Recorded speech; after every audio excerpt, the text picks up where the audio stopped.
This will be my video lecture, Miss Jownie, for August 16. No, it's a Tuesday. So yesterday, we were able to take up what we call obligations. No? Yesterday, we talked about what we call obligations. And this day, we will now be talking about contracts. No? And by way of a review, yesterday we talked about the contracting parties in an obligation. What are those contracting parties again, Miss Jownie? There are two, right? We have what we call the creditor, who is the active subject. What is the other term for creditor? We call that the obligee. No? It is to whom the obligation was contracted with in his favor. That's why he is called the active subject. And then we have the debtor, no? Who is the obligor.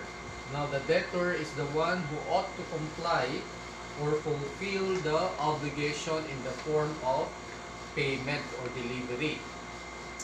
Similarly, in the case of contracts, there are also contracting parties for contracts. No?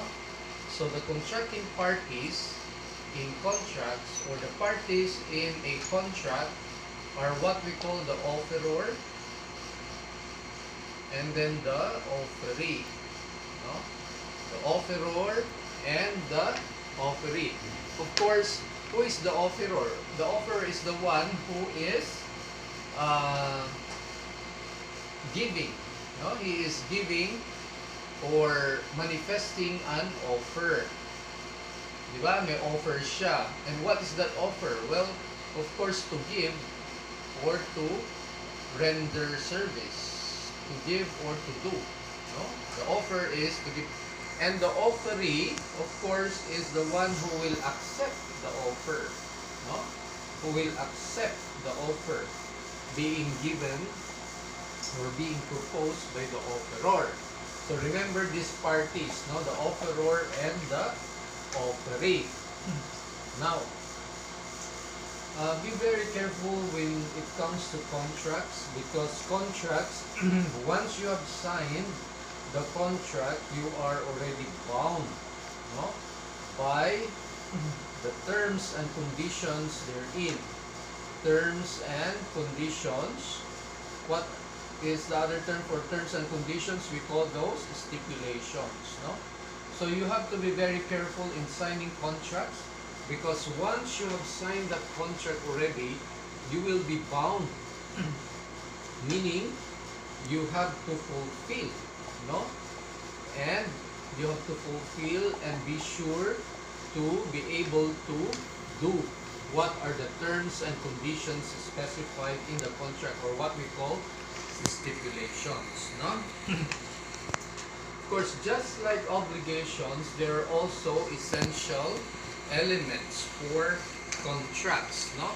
So we talk about the essential, very similar to obligations, no? Essential elements. There are only three in the case of contracts. Well, we have the consent, and then we have the object certain. Object certain. The object certain is, of course, the subject matter, no? And then the third is the cause, no? The cause, or the why the contract was entered into in the first place, no? Why the contract was entered into. Now we have to define now what is a contract. Diba? For you to understand, okay, I think you have a knowledge of what a contract is. But we need to define what is a contract. A contract is also an agreement, no? A contract is an agreement. So under the law, we define a contract as the what? It is the meeting of the minds. No, remember this, the meeting of the minds. Meeting of the minds. Remember that there are two there are two parties, the offeror and the offering. The meeting of the minds between two persons, no? And who are these persons again? Between two persons. Of course, the offeror and the offeree. The meeting of the minds between two persons, uh, whereby one binds himself, whereby one binds himself with respect to the other, with respect to the other for what purpose? Respect to the other. So, a contract is the meeting of the minds between two persons whereby one person binds himself with respect to the other for what? Well, to give something. Again, this is the prestation. To give something. What is the other term for to give something? To deliver. To deliver whatever that thing is. No? And then, or to what we call to render service. To render service, or what we call to do. No? So this is the definition, no, of a contract. It's the meeting of the minds, no? Meeting. Remember this meeting of the minds. Because once they meet, no? Once the offerer and the offeree have agreed, no, about the offer, then there is already what we call the perfection of the contract. Perfection of the contract. Okay? Remember this definition, no? You have to be very technical in giving the definition of a contract. A contract is the meeting of the minds between two persons whereby one person binds himself with respect to the other for what reason? To give something or to render service, no? Okay. I told you already the essential elements. What are those essential elements again, Ms. Jomi? Of course, the consent. The first is consent. The consent here, when you agree to accept the offer, the consent here, supposing that you are the offeree, no, the one accepting the offer, the consent should be freely given, no, freely given or free. Should be intelligent, meaning you know what is happening. Intelligent, no? It has to be real or real, and of course it has to be spontaneously given, no? So remember this, the consent, when you are accepting the offer of the offerer rather, it has to be freely given, spontaneously given, it has to be real, and it has to be intelligent. Otherwise, if you do not comply, or one of the elements here is not present, when we have what we call the vices of consent. Vices meaning, yung consent mo hindi siya valid, no? What we call vices of consent. Of course, let us talk now about the vices of consent. When we vices of consent, the one that vitiate consent or invalidates consent, no? Because it does not follow with all these rules, no? So what are the vices of consent that you know? Ito yung mag-i-invalidate, no, sa pagbibigay mo ng consent, no? We call them vices of consent that will invalidate the consent given to an offer, no? Well, we have what we call mistake is one of the vices of consent. Second is violence. Third will be intimidation. So D would be undue influence. Undue influence. And then letter E will be fraud, no? So these are the vices of consent that will invalidate the consent, that invalidate or vitiate consent. Why? Well, of course, you already know mistake, violence, intimidation. There is no intelligent giving of consent at all. No, so any of this, of course, if you were able to give your consent because of any of these vices, that will be that will invalidate or vitiate your consent. And once it is invalidated or vitiated, the consent is an essential uh, requisite or element of a contract. Of course, there will be a void, no contract or voidable, as we call. But this one um, needs further clarification. No. So in short, one of the essential elements is not present, consent. So, is there a contract? Well, there is none. It's either void or voidable. No? So the second essential element is what we call the object certain. No? Second essential element is object certain. Object certain. No? When we talk of object certain, we are talking about the subject matter. No? And I told you the subject matter could either be a thing, you deliver a thing, a right, or what? A service. Diba? Any of this are what we call the object or the subject matter of a contract. Okay? Clear? Next essential element would be what we call the cause. The cause is of course the why the contract was entered into. No, the cause. This is also an essential element. The cause of the contract is the why. Why was it entered into? And usually there are three, no, classifications of contract based on cause. No? Three classifications of contracts.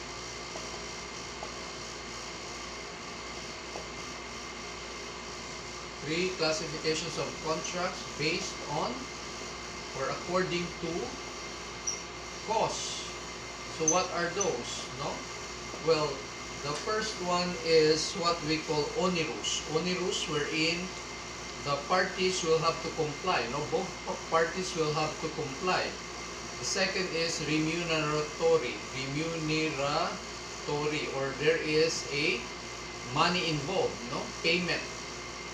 Then third is gratuitous, meaning based on the liberality or what we call the generosity, no?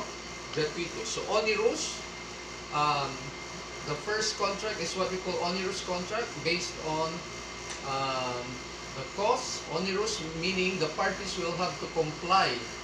Both parties,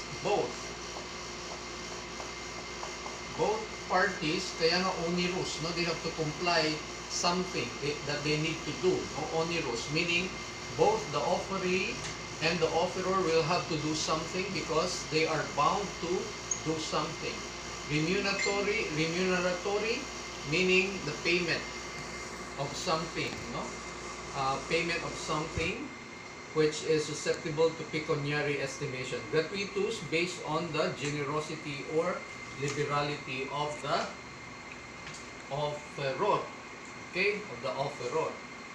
Okay, so these are the three classifications based on the cost. Remember that the cost is the reason why they have entered into a contract.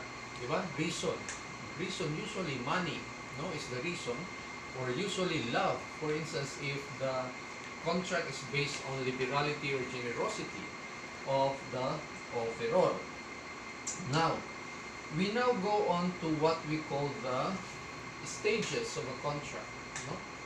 The three stages of a contract. Now, for the preparatory would be what we call generation stage. No, generation. This is when you have to prepare for or bargain for prepare or formation. You have to bargaining. This is where bargaining comes in. Bargaining, no. generation, meaning nag-i-start pa lang. Start, no? Start of forming or preparing the contract. Here, is there already a contract that we can call uh, in its strict sense? There is none yet, because remember that at the generation stage, there is no meeting of the minds yet, no? Because more on preparation, more on the formation, bargaining, start of the contract. So this is the first stage, no? Preparation or generation. The second stage is what we call what? The second stage is what we call the perfection of the contract. Perfection of the contract. Now, in this stage, is there a contract in its strict sense already that we can call? The answer is yes. Because in perfection, this is already the meeting of the minds. Meeting of the minds of what? Of who? Well, of the offeror and the offeree. No? Why is there a meeting of the minds? Well, because the offeree has already accepted the offer based on the object and the cost. No? Inaccept na ni offeree yung offer ni offeror based on the object, nag-agree na siya sa object and also of the cost. So there is already a manifestation or concurrence, no, of the offer and acceptance, no? There is already a concurrence of the offer plus acceptance. Clear? Ms. Johnny? There is the concurrence. Concurrence meaning pareho ng present. No? There is already the concurrence of the offer and the acceptance. Offer by the offeror, acceptance by the offeree. Clear? And then of course the third stage is what we call consummation. So we have generation, we have perfection, then the third one is what we call consummation of the contract. Consummation of the contract, meaning there is already the accomplishment of the purpose. Accomplishment of the purpose of the contract, why it was entered into. Meaning, in the case of to give or to give something, na-deliver na. In the case of rendering service, na-render na. There is already the accomplishment of the purpose for which the contract was constituted. This is the third stage of a contract. Now, if you ask if there is a contract here, of course, we speak of there is. Okay, so those are the different stages of a contract. We have generation, we have perfection, then we have what we call consummation. Now, we go now to the different characteristics of a contract. So these are the characteristics of a contract. It has its obligatory force, meaning, I told you earlier that once you sign the contract already, you will be bound by all the terms and conditions therein. Obligatory force would also mean they can already compel you to do or fulfill your obligation. They can compel you or require you to do already to comply with your obligation. It has the obligatory force. And then, of course, there is autonomy. Autonomy of the contract. No? What is autonomy? Well, independent. No? Autonomy of the contract. When we talk of autonomy, we are talking about, well, you can enter into whatever terms and conditions you would like, as long as it is not contrary to law, terms and conditions. Whatever stipulations you would like to agree on, no? Terms and conditions, whatever clauses you would like to put in the contract, you are at liberty to do so, no? As long as you are not violating the law, no? Autonomy of the contract would mean you are free or at liberty to stipulate or to do or to specify the terms and conditions that you would like to put in the contract. No? Autonomy. That is autonomy of the contract. The third characteristic is, of course, what we call relativity of contracts. Relativity of autonomy of contracts, rather. Autonomy of contracts. Now, relativity of contracts. What do we mean by relativity of contracts? What do we mean by this? Well, of course, it only applies to you, the parties, to you as parties, to your heirs also, and assigns. No? So it applies to you as parties, to your heirs also, or to your assigns, whoever those assignees may be. So relativity of contracts, it only applies to you, to your heirs, or to your chosen assigns. And then fourthly, we call the mutuality of contracts. What do you understand by mutuality of contracts? Well, mutuality would mean mutual, that both of you should be bound. Both should be bound by the terms and conditions. Now, both of you should be bound. That is what we call mutuality of contracts. I think that is all that I could say about contracts. What is important for contracts is that before you sign anything, you have to read the different stipulations, the different terms and conditions stated therein, because once you have signed that contract, you will be bound and you need to comply your obligation. I think that is all for today, Miss Johnny. Tomorrow will be your midterm examination, so I'd like you to read, or I'd like you to study what I have lectured on last semester and of course up to today.